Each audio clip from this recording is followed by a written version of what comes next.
ছাদে লাগানো পুদিনা গাছ থেকে আমি পাতা সংগ্রহ করছি। আমি এটা দিয়ে আজকে মসুরের ডালের বড়া বানাবো।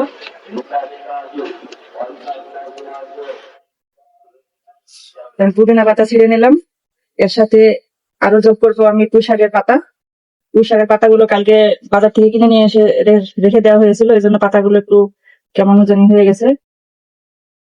আমার গাছে এখনো পাতা সেরকম হয়নি, এটা আর একটু বড় হলে তখন আমি পাতা সংগ্রহ করতে পারবো পুঁই শাকের। পাতাগুলো আমি ভালো করে ধুয়ে নেব। বৃষ্টি হচ্ছে, বৃষ্টির কারণে অতটা ময়লা নেই, তারপরে ভালো করে ধুয়ে নিতে হবে। আস্ত জিরা এবং ভেজে রাখা ধনিয়া নিয়ে নিয়েছি, এটা বেটে নেব।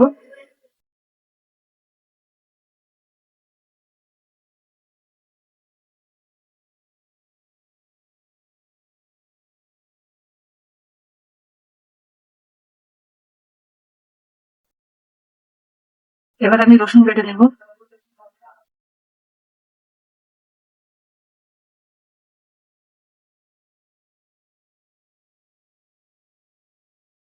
শিলপাটায় বেটে নিলে পারে খাবারের স্বাদটাই কিন্তু অন্যরকম হয়ে যায়, তাই আমি সবসময় শিলপাটায় বাটার চেষ্টা করি। এবার আমি মসুরের ডাল বেটে নেব। আমি ডালগুলো রাত্রে ভিজে রেখেছিলাম, খুব সুন্দরভাবে ভিজে গেছে, হাত দিয়েই চটকানো যাচ্ছে, অনেক নরম হয়ে গেছে, এটা বাটতে অনেক সহজ হবে।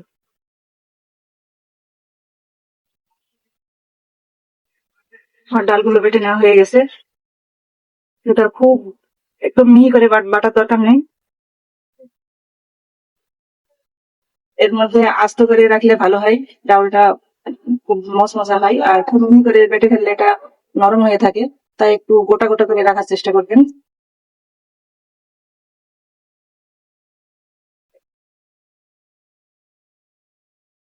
পাতার মাঝখানের এই শিরাটা আমি কেটে ফেলে দিব, এটা মোটা তাই সিদ্ধ হবে না, এজন্য আমি এটা কেটে ফেলে দিচ্ছি।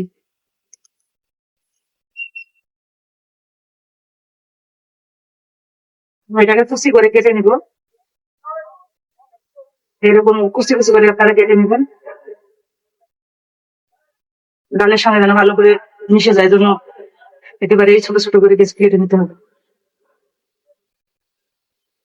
সেটা নিয়ে নিয়েছি, আর পুঁই শাক পাতাটাকে আমি কুচি করে কেটে নিয়েছি,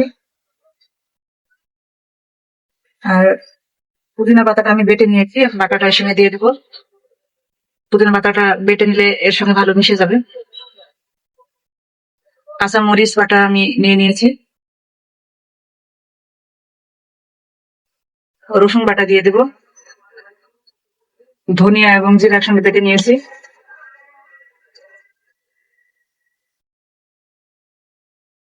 পরিমাণ মতো আমি লবণ দিয়ে দেবো,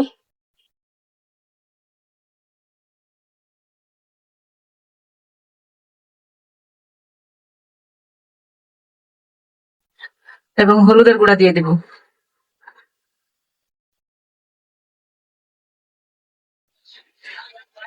আর আমি এর মধ্যে সামান্য একটু বেসন দিয়ে দেবো। এবার আমি একসঙ্গে মিশিয়ে নিব ভালো করে।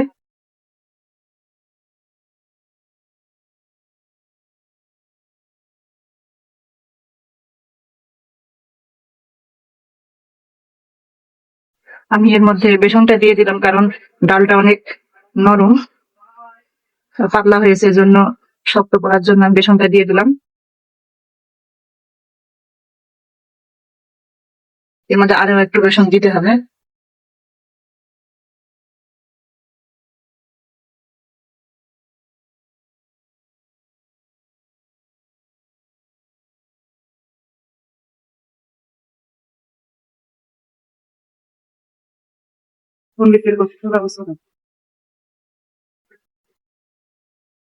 কড়াটা গরম করে এর মধ্যে আমি তেল ঢেলে নিলাম, এবার তেলটা আমি গরম করে নিব। ডালের মধ্যে আমার আসল উপকরণটি দিতেই মনে নেই, আমি ভুলে গেছি দিতে, সেটা হচ্ছে পেঁয়াজ কুচি। এটা ছাড়া যে বড়াই হোক অসম্পূর্ণ, পেঁয়াজ কুচি ছাড়া কোনো বড়াই খেতে ভালো লাগবে না। পেঁয়াজ কুচিটা একটু বেশি পরিমাণ দেওয়ার চেষ্টা করবেন, এটা খেতে খুব বেশি ভালো লাগে। পেঁয়াজ কুচটা দিয়ে আমি মেখে নিলাম।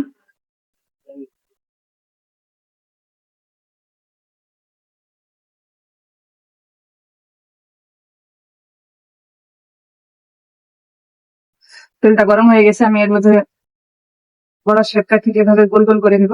গোল করে নিয়ে তেলের ভিতর ছেড়ে দিব।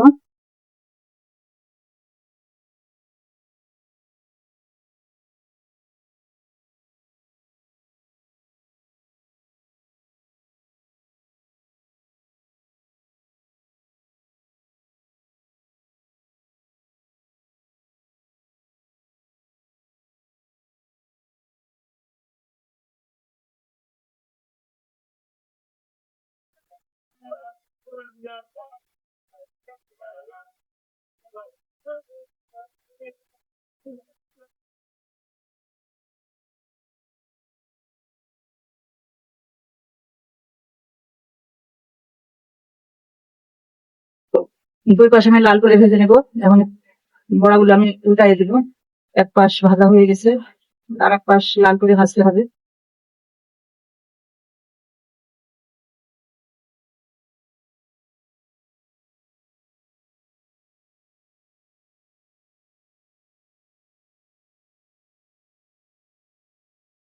আমার বড়াগুলো লাল করে ভাজা হয়ে গেছে, উঠাই নেবো।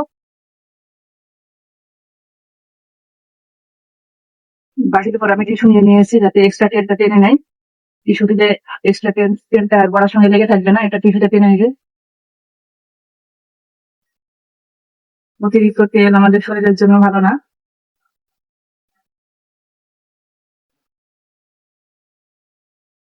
দেখুন আমার বড়াগুলো দেখতে কত সুন্দর হয়েছে। আপনারা অবশ্যই রেসিপিটি বাড়িতে করে খাওয়ার চেষ্টা করবেন।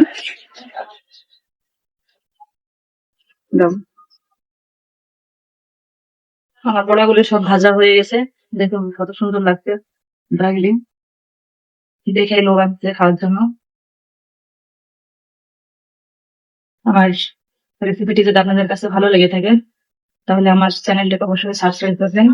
আর এরকম সুন্দর সুন্দর রেসিপি দেখতে হলে আপনাদের অবশ্যই পাশে থাকা বেল আইকনটি টিপে রাখতে হবে। তাহলে আপনারা ভিডিও দেওয়ার সাথে সাথে রেসিপিগুলো আপনাদের কাছে পৌঁছে যাবে। আপনারা বাড়িতে ট্রাই করে দেখতে পারেন সেটা আসলে খেতে কত সুন্দর হয়েছে। আল্লাহ হাফেজ।